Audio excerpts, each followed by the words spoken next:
Good morning, everyone. Shawn and Sav here, straight to you from Winter Park, Florida, just a little north of the PGA show.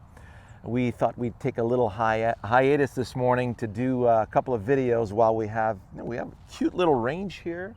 It's called Winter Pines, right? Winter Park Pines? Yes.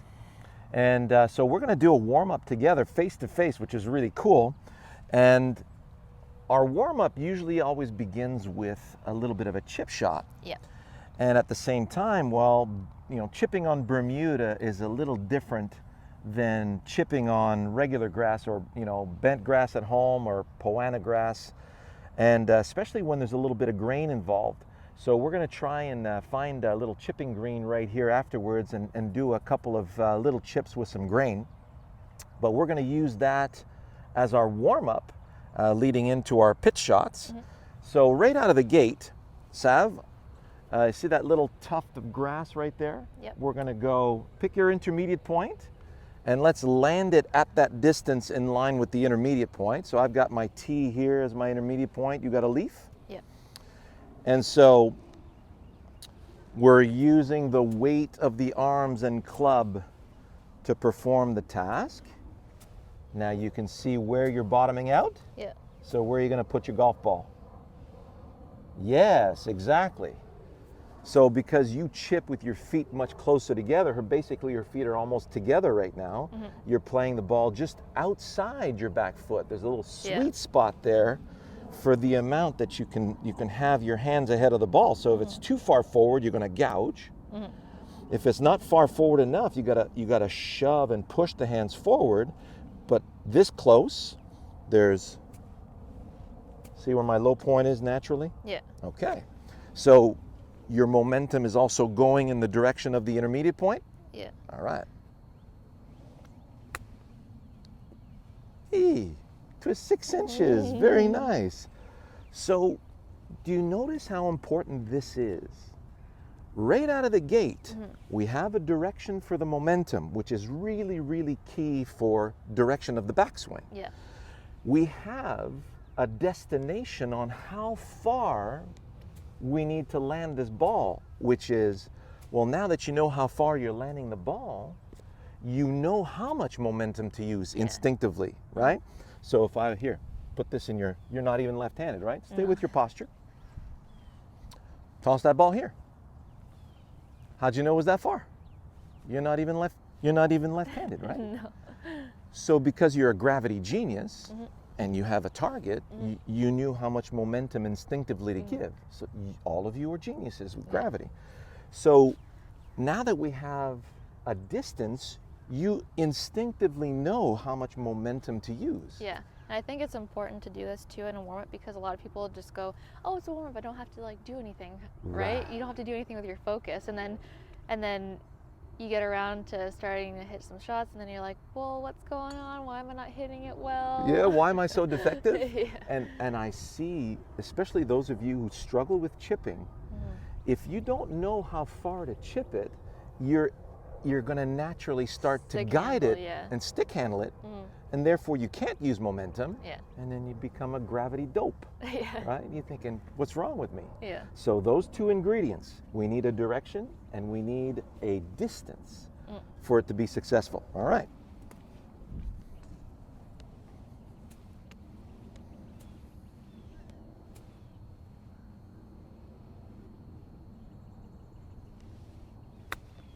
Beautiful. So you're going for your ball? Yeah. Awesome.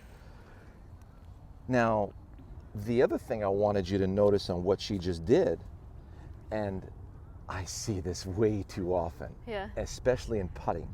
So you do your practice swing back and through without stopping. Beautiful. Now, don't move your feet and just reach for the ball. Totally on my toes. Well, you're on your toes, but you have to hold the arms out there now, right? Yeah. So since you have to hold the arms out, can you use momentum? No. You've just canceled the gravity genius. Yeah. Right? So did you notice after she took her practice swings here, and it's such an innocent little detail. Yeah. Right? You got to walk it in. That's the it. whole unit. Beautiful. So that's 3 chip shots, well struck, nicely landed where we wanted it to go, and those are the 3 shots that you started with today. Yeah.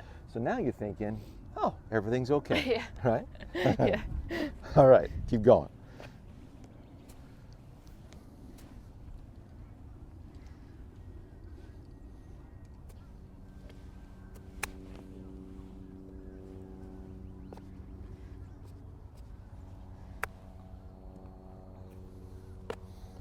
So I got my little tuft of grass right there that I just landed 6 inches from. I'm going to do one more there.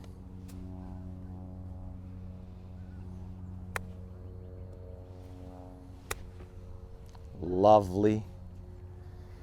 And you can see Savvy's just starting to open up her width as to how much momentum she's going to give. So I'm going to go for one of her golf balls. It's kind of fun to do, like, start off with a little chip, go for that ball, do another one, go for the next ball. And That's then it. Exactly. That kind of helps you with, like, Mo used to do that. yeah, distance-wise. Yes.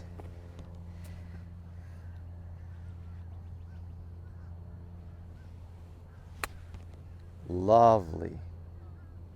Isn't that gorgeous? Yeah. That was so pretty. So the width that she's getting now, because we're moving farther and farther, we're now working on the takeaway of the swing, right? So now you're getting this beautiful width in the backswing, and you're on the verge of getting a little bit of rotation, right? Yeah. So would you say that that's the maximum amount of range of motion that you can do without strain Probably, yeah. for that single pendulum? Yeah. Beautiful. So let's see you do one more like that.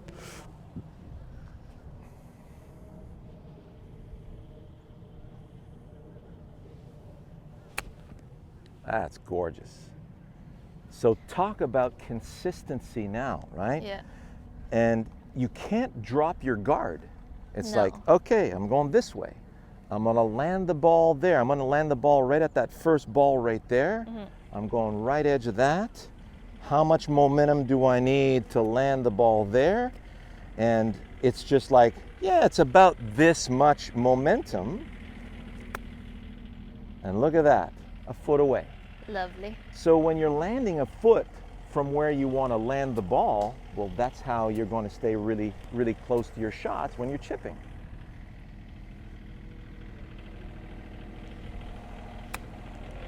Awesome. That looks so good, Sav. Feels good. Feels nice to hit on grass again. Yeah, it's a nice little break, isn't it? Yeah. They got some wonderful grass here on this range. Yeah. So once I get in, after I reach my maximum width, then I open my stance a bit. Right, okay. So, and what are you going to do with your ball position? Play it slightly more, like less back in my stance. Less back in the stance, because now we're getting a little bit more of that lag, and you're getting a little bit more of the clearing of the body, right? Yeah. So, what, you have your intermediate point? Yeah. Okay, and where are you landing it beyond those golf balls right there? Yeah. So that's about 45 yards? Yeah. Good.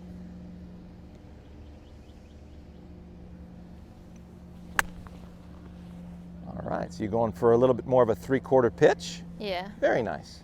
My 60 yard, like 50 to 60 yards is my little trouble area. Okay. Well, Not trouble, but like less comfortable. Less comfortable, yes, and that's totally understandable. So, and that's where Goldilocks comes in, right? Yeah. Look at that. It's important on that one to really let your arms fall through it rather than trying to guide it, because it's like kind of like an awkward like half swing. Right. So it's still fall Yeah. through the stem. Yeah. What I really loved about what you just did is it was flat-footed, Yeah. right? So many of you are going, oh, hey, ball, and then your head moves forward and that foot comes right off the ground instead of through the stem in the direction you want the ball to go. And as far as our tasks are concerned at Wisdom in Golf, by far and away the best task for chipping is cut the dandelion stem, Yeah, by for far. sure. That and the door frame. Yeah. And when you're doing these soft pitches, what's really cool about that is you can cut through the stem as softly as you want. But if you're falling through the cut, you'll never decelerate. Yeah. And notice, because you were staying with your target, that right foot stayed down because Yeah. there's just not enough momentum to Yeah, rip it off the there's ground. no need. Beautiful. Let's see you can do a couple more.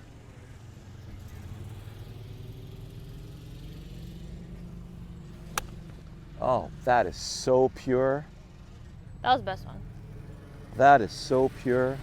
Let me get you a front view here, you guys.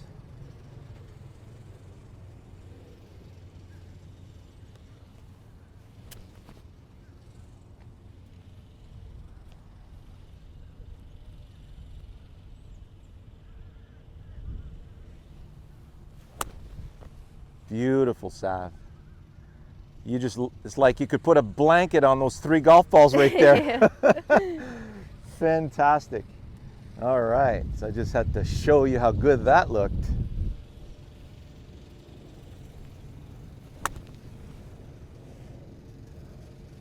Wonderful.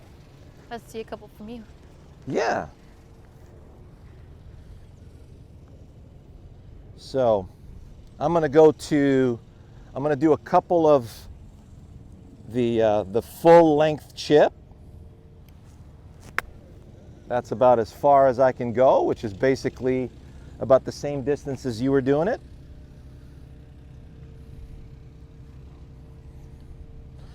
Feel the weight of the arms and club.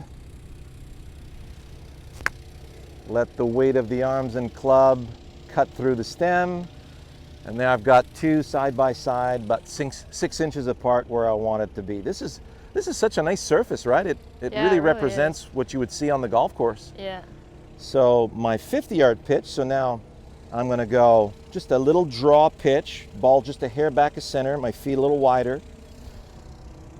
Because in slow motion, as I let it fall, because we're activating that second pendulum, take away, fold, hinge. Now that second pendulum is going to release after the hands have passed the ball. So have a look at our battering ram video, and we're letting it softly fall through there.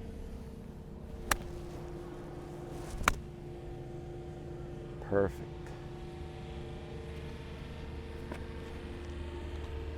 Really, really nice divot. So gather, let it fall through the stem.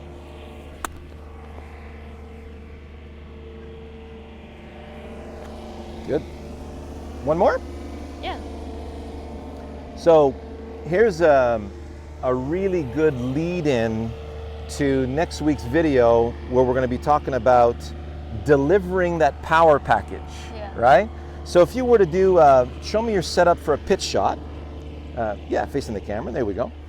So go to the end of your chip shot. Follow through? Take away.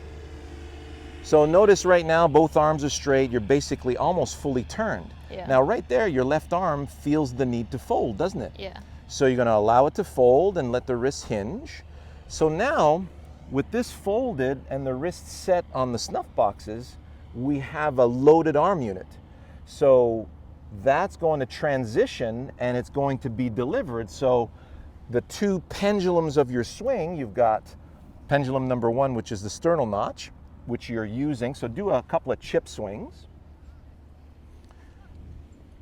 So right now, her swing is revolving around this point right here, right between her clavicles. And that represents the center point of the arm swing. And now if you do your takeaway and backswing for the pitch, now we've loaded the second pendulum, because second pendulum is a rotational pendulum of those hands. So if you go backswing, stop, let it fall halfway.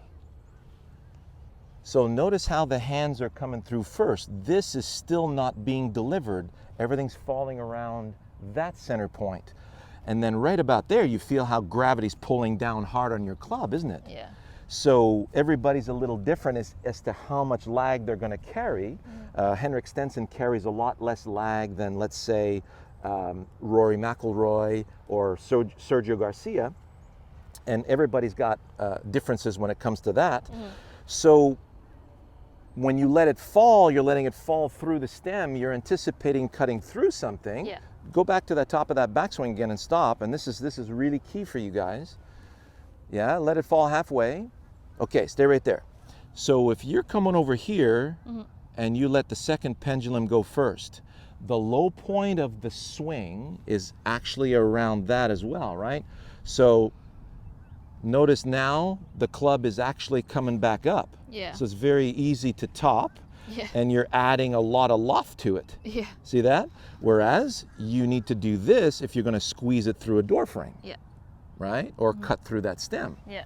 So you have that mental image. Yeah. So as soon as you understand that mental image, then you're allowed to let it go. Oh, pure. Absolutely pure. Miss Wedge reappears.